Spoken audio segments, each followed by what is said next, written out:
Hey, hi, hello, how are you? I'm Pia. Today I'm going to be talking about all the books that I want to read in May. Now you may or may not know that I am writing a book in May. Why? Because I wrote one about a year ago. Started writing one about a year ago. Let me make this clear. Did not get finished in that first month. It just like the first draft was finished. So I wrote the first draft of a different book about a year ago. It was actually last June. And you know that saying about like banging your head against the wall? Like, why do you do it? Like, because it feels so good when you stop. And like, that's me writing books. It feels so good when it's done. So I'm going to be doing that during the month of May. And kind of my strategy for reading, because I'm still going to be reading. I find reading to be inspiring and helpful in some ways when I'm writing. And it's just something I like doing. So of course going to still be reading. I try to read stuff that's completely different than what I'm writing. I'm writing YA contemporary, so there is nothing YA contemporary about this list. Mostly I have fantasy, I have classics, and I have nonfiction. I have a lot of those to choose from. I did a pretty good amount of reading last time I wrote a first draft, so I am kind of ambitious, but I feel like I have the stats to prove it. The first set of books are fantasy, and the first two books that go together are Six of Crows and Crooked Kingdom. I have never read these books, but I am always like missing out. I tried to read Shadow and Bone a few years ago and DNF that, and I have just been told like over and over and over again that these are the ones. These are like the holy grail, and I thought that they were just like a old booktube thing. They're not. Everyone loves them, so I'm gonna read them, and I'm very, very excited. Also nervous because like we all know how me reading old YA has gone. I am looking forward to trying this out, seeing what the hype is about, because I know it's about like I want to say it's found family. I want to say it's about heist. That's all I know. I don't know. I've only read Leigh Bardugo's adult book, Knife House, so we shall see. I'm very excited and nervous to read such beloved books. Next up, I want to read, or at least start, you know, ambition, right? The Way of Kings by Brandon Sanderson. Listen, is this 1,000 pages? My lighting is like going crazy. I think it is. I think it's 1,000 pages. 999. Guys, this book like kind of is gorgeous. Like, it's kind of cool. So yeah, it's about 1,000 pages, and I really want to read it. Like, I really am in the mood for this. Like, ever since I finally got this copy, because I really wanted this floppy paperback. Ever since I got this copy finally in my hands, I have just been like, I want to read you so bad. Because here's the thing, I started this book. If you look at my Goodreads, don't look at my Goodreads. I always say like at the end of my videos, like you can friend me on Goodreads, but guys, like it's so embarrassing. I'm currently reading. I don't want to talk about it. I've been currently reading this for a while because I started this book and I think I had like the ebook and then I had the audiobook and I got like 30% into it. And then I was like, I have no idea what just happened. I don't know what's going on.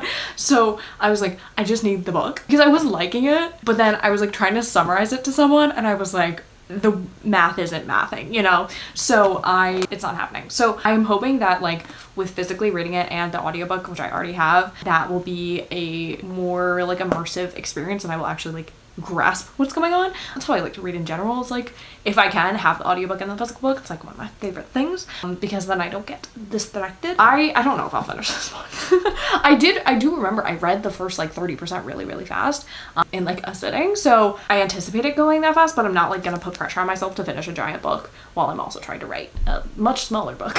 but it is like one thing that's just like calling to me and I really want to read it. Oh, I don't know what this is about. I like there's a past timeline and then there's a present. Don't know. Then I would really like to read Vicious. I put this on the TBR a while ago and I did start it. I think I read the first chapter. This is a book I gifted my dad and I stole it back from him because he wasn't using it. I am going to read this because it's again like a early YouTube classic. People love it and I want to know why. And I liked the first chapter, so I did my own chapter kind of. No, I really want to read this and I like missed out when it was like a book club pick and stuff like that, so I do really want to pick it up and I think this is the perfect time. It's like very unique and not at all like what I am, like where my head's at. So a couple more fantastical speculative books. I have How High We Go in the Dark. This is a book, it's like, it says a novel, but it's a collection of short stories. And I picked those for my class where I have to read an anthology. And haha, is that that assignment's due at the beginning of May. So I'm hoping that will be the time I read this book. I have started it and then I restarted it and then I kind of forgot about it. It's not catching my eye. It's not getting my attention, but you know what will get my attention? That assignment. So I will be reading this. This is about I was gonna say a plague. Plague on both your houses. Stop. It's an Arctic plague. that is discovered, and the first chapter you kind of like discover it. First chapter, first story, you're discovering it, and then the subsequent short stories are about different people coping and dealing with how this has affected their loved ones, the people around them, the world at large. And it's really profound and beautiful, and I really like its comparison to Station 11 because it does really read like that. I was really liking it. I need the motivation to pick it back up again, and I was, as you saw, tabbing it. So yeah, I'll get back to it. I will.